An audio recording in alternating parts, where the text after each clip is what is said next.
नमस्कार, जयूर आणि क्रिएशन मध्ये तुमचं स्वागत आहे। ही 3 बाय 3 ची छान अशी गालीची रांगोळी तयार आहे।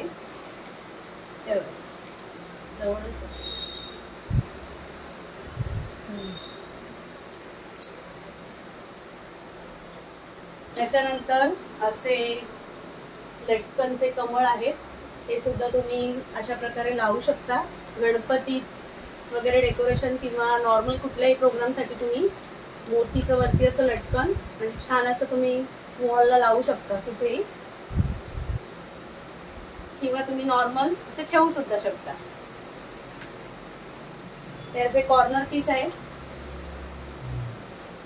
हे सुद्धा तुम्ही जिन्याच्या बाजूला वगैरे लावू शकता छान। हे असं पार्सल आम्ही करून देतो। ही सगळी ऑर्डर आहे, एक कुरिअर होणार आहे, आज नाशिकला जाणार आहे आज हे सगळं। थँक्यू।